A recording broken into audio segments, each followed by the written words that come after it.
Hello everyone, welcome to यूनानी the healer. Leader के पास भेजते हैं। लीडर को सही लगा, फिर वो क्या करते हैं, रिव्यूअर के पास भेजते हैं। फिर उनकी कमेंट्स आता है, फिर जो रिव्यूअर कमेंट होता है फिर ऑथर रिस्पॉन्स करते हैं। उसके बाद R1 R2 जिसमें रिवीजन 1 रिवीजन 2 इस तरह होता है। ये देखना, ये बीमारी उस दौर में था कि नहीं। ठीक है, अब यूनानी में एड्स नहीं है, जबरदस्ती ट्रांसलेट करें इल्लत मना करके लिख रहे हो, ये भी फर्जी है। तो आप टिक लगा सकते हो ना, जरूरी नहीं है। हाँ, टिक लगा दिए, नहीं था क्रॉस कर दिए, ये पॉसिबिलिटी ना, हाँ या ना। आपके गले में छुरी तो वो चलाएगा नहीं, आप लिख दो, ठीक है, क्लियर। उसके बाद जो है फिर आप देखो कि अगर ट्रायल था, ठीक है, तो सिंगल ब्लाइंड था कि डबल ब्लाइंड था, ठीक है, क्लियर। क्या रेट्रोस्पेक्टिव था, क्या प्रोस्पेक्टिव स्टडी था, ठीक है। या फिर ये देख सकते हो कि इनका जो रिसर्च जो था, ठीक है, या IC अप्रूव था कि नहीं, अगर था, ठीक है, CTRI था कि नहीं, ठीक है। ये सब सारा अगर आज के दौर में लिखा जाए इस तरह, ठीक है, ये पूरा आप बनाओगे पूरा, ये देखोगे। उसके बाद और उन्होंने लिया था सिंगल ग्रुप पे था स्टडी, सिंगल आर्म था कि डबल आर्म था, इस तरह के आप डाटा कलेक्ट करोगे, एक चार्ट बन जाएगा टेबल कलर से कि सिंगल आर्म था या डबल आर्म था या ट्रिपल आर्म था या क्रॉस ओवर था ना, या नंबर ऑफ सब्जेक्ट्स उसके ग्रुप में ये कितना था, इस ग्रुप में कितना था, ठीक है। एलोकेशन, सब्जेक्ट एलोकेशन 1:1 या 1:2, टेस्ट ग्रुप में ज़्यादा था या कम था, ठीक है, क्लियर। ये सारे डाटा करने के बाद, ठीक है, इसके बाद जो है इसके फाइंडिंग को रूल आउट करोगे, इसमें ये है, ठीक है। उसके पॉसिबल मैकेनिज्म ना वो देखोगे। उसके बाद हाइपोथेसिस जनरेट करोगे, कयास करोगे, है ना, कि आपका रिजल्ट तजर्बा तभी हो पाएगा।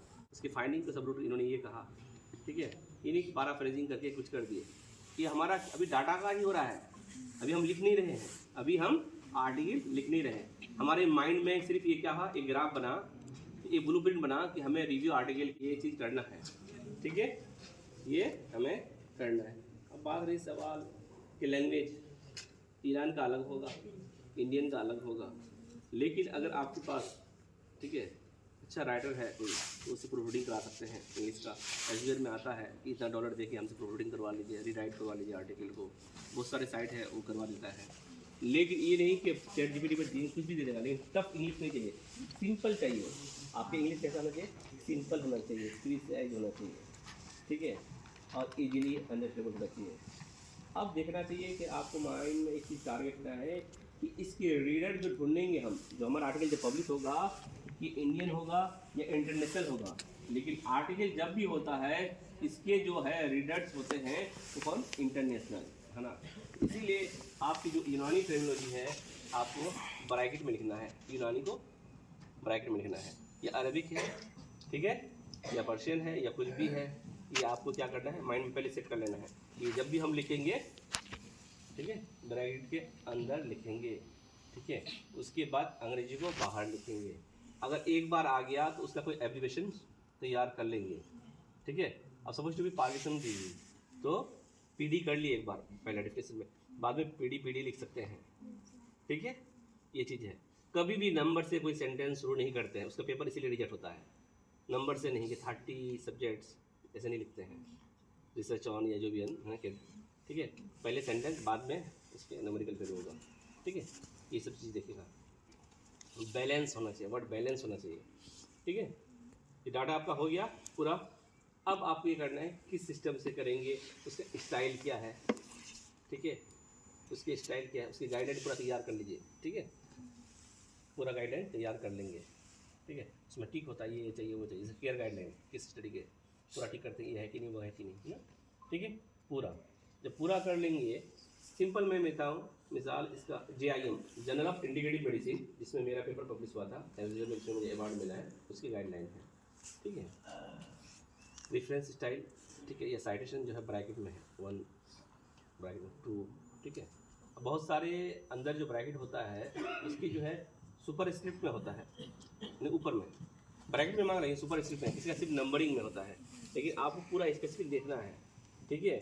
और ये भी देखना है गाइडलाइन के अलावा उसके वेबसाइट पे जाके देखना है कि जो ओपन आर्टिकल है, ठीक है, 2 तरह के होते हैं, सब्सक्रिप्शन बेस्ड होता है जो पेमेंट देके परचेज करना पड़ता है, एक ओपन होता है जो हर किसी के लिए होता है, गोल्डन एसेस जो लोग पब्लिश करते हैं, जिसको आसानी से आप जो है डाउनलोड कर सकते हैं। पहले 3-4 आर्टिकल पढ़ लीजिए, एक आर्टिकल पढ़ के आप उसकी रेफरेंस स्टाइल को, उसकी गाइडलाइन को फॉलो नहीं कर सकते हैं। हो सकता है उसका आर्टिकल बहुत क्वालिटी अच्छा लगा हो एडिटर को, ठीक है, या उससे जानने वाला हो तो वो कर दिया हो। आपको 3-4 देखना है आर्टिकल। ये सारे देखने के बाद जब आप कंफर्म हो जाएंगे कि इतनी रेफरेंस चाहिए, इतने वर्ड्स में होना चाहिए, उसका हेडिंग ऐसा होना चाहिए, इसका नंबरिंग सिस्टम ऐसा होना चाहिए, पूरा आपको देखना है। रिक्रूटर में कोई नंबरिंग सिस्टम अलग से नहीं, सीरियल नंबर नहीं है, ठीक है। अब मरने से पहले जनाजा नहीं पढ़ाना है, ठीक है। पहले मरने देंगे तब जनाजा पढ़ाएंगे। चैट जीपीटी क्या करता है, मरने से पहले ही जनाजा पढ़ा देता है, ठीक है। आपको कुछ चाहिए एब्स्ट्रैक्ट, किसी टॉपिक पे लिख दीजिए, लिख देता है, ठीक है। वो नहीं करना है। तो आपका टाइटल हो जाएगा, टाइटल सिंपल होना चाहिए, प्रिसाइज होना चाहिए, क्लियर होना चाहिए, मीनिंगफुल होना चाहिए, विदाउट एनी एब्रीविएशन होना चाहिए, ठीक है। इसके अलावा आपको ये माइंड में सोचना है कि ऑथर मैं अकेले हूँ या मेरे और भी फ्रेंड्स ऑथर होंगे या मेरे गाइड ऑथर होंगे, ठीक है। क्लियर, पहले ही डिसाइड करना है। गिफ्ट ऑथर नेवर, ये नहीं कि मेरी सहेली है, अंकल हमको दावत दी थी घर पे, हम ईद पे खाना खाए थे इसलिए इसका भी नाम, वो नहीं करना, ठीक है। आप भी खिला दो कि गिफ्ट ऑथर को दे देना है। टाइटल लिखने के बाद ये भी सोच लेना है कि आप इसके को ऑथर कौन होंगे, करस्पॉन्डिंग ऑथर कौन होगा। गाइड का नाम हमेशा लास्ट में होता है, या करस्पॉन्डिंग ऑथर का नाम भी लास्ट में दे सकते हैं। अगर आप ही फर्स्ट ऑथर हो और आप ही करस्पॉन्डिंग ऑथर हो तो नो प्रॉब्लम, और साइड लास्ट में नाम देने से ना, जो गाइड हो या को गाइड हो तो अच्छा माना जाता है कि इनके सुपरविजन में ये काम किया। वो लिखेगा ये आर्टिकल जर्मन में है, ठीक है।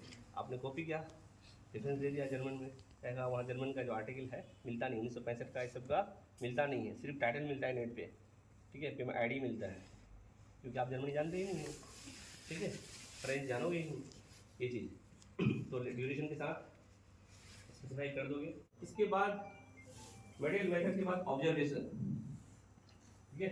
क्या है ऑब्जर्वेशन, आपको क्या मिला, आपको क्या ऑब्जर्व किया, वो आप रूल आउट करोगे। ऑब्जर्वेशन नंबर 1, ठीक है, 2, 3, 4। अब बात ये है, कुछ जर्नल है जो नंबर सिस्टम नहीं मांगता पहले हेडिंग, नहीं तो 1, उसके बाद उसका 1.1, 1.2, 1.3 हो गया, उसके बाद 2, 2.1, 2.2, 2.3 इस तरह मांगता है, ठीक है। समझ में आ रहा है ना। ऑब्जर्वेशन के मुताबिक फिर हम लिखेंगे कि ये इस यूनानी में ये बताया गया है और मॉडर्न में ये बताया गया है। तो ये कहेंगे अहमद अहमद मतलब लाल लाल, तो आप कभी लाल टैबलेट दे दिए होंगे तो उसको वही चाहिए। क्यों? अगर इस नॉलेज को डिसिमिनेट करेंगे, न्यू आइडियाज डेवलप होगा, create new hypothesis. Without hypothesis not possible to research, experiment नहीं हो सकता है, क्योंकि जब हम हाइपोथेसिस में जाते हैं तो हमें मिलता है नल हाइपोथेसिस, अल्टरनेटिव हाइपोथेसिस, ठीक है। वो नहीं मिला डिस्क्रिप्टिव हाइपोथेसिस, डिस्क्रिप्टिव नहीं मिला रिलेशनल हाइपोथेसिस। अगर रिलेशनल हाइपोथेसिस नहीं होता तो पुलिस क्राइम को नहीं पकड़ सकता, ठीक है। इससे उससे स्नोबॉल सैंपलिंग, गांव में एक जो है पॉकेटमार को पकड़ा, ठीक है, उसको कुछ दिया, तुम्हारा नाम छुपा के रखेंगे, that is called snowball sampling. Relational hypothesis, इसका क्या रिलेशन है, ठीक है, इसका क्या रिलेशन। पता चला यूनानी का कोई जुसांदा पिलाया, कैंसर ठीक हो गया। कोई जुसांदा कुछ भी दिया कि जुसांदा ठीक लपी दी, ठीक हो गया कैंसर, ठीक है। अब आपको यहाँ रिलेशन करना है कि सरतान जो है एक वर्म है, उसको लिखना है। अब डीएम लिखते हैं तो डायबिटीज मेलाइटिस लिखना है, अगला क्या पता। हाँ, बीएम लिख दिया बलगमी मिजाज, तो है ना, उससे कुछ ले लेगा, है ना। तो आपको लिखना है। अब ये जो है एब्रिविएशन जो आपने लिखा है, ये भी सेलेक्ट करेंगे A to Z या Z to A, असेंडिंग और डिसेंडिंग। तो बेस्ट एप्रोप्रिएट क्या होगा, असेंडिंग और, ठीक है। आफ्टर ईच वर्ड ना आपको सेपरेट करना है, either colon or semicolon or comma, as per general guideline, ठीक है। देन क्रेडिट ऑफ ऑथरशिप, किसने क्या काम किया ना, एडिटिंग, रीडिंग, प्रूफ रीडिंग, ठीक है, प्रपोजल, सुपरविजन, ठीक है, और राइटिंग, ये पूरा ये अपन जो भी है, ठीक है। इसके बाद conflict of interest, conflict of interest, ठीक है, कॉन्फ्लिक्ट ऑफ इंटरेस्ट ये चाहिए, ये आपको डिस्कस करना पड़ेगा, ठीक है। फंडिंग अलग है तो वो आपको डिस्कस करना पड़ेगा। इसके अलावा जर्नल में रिव्यूअर मांगते हैं, क्यों?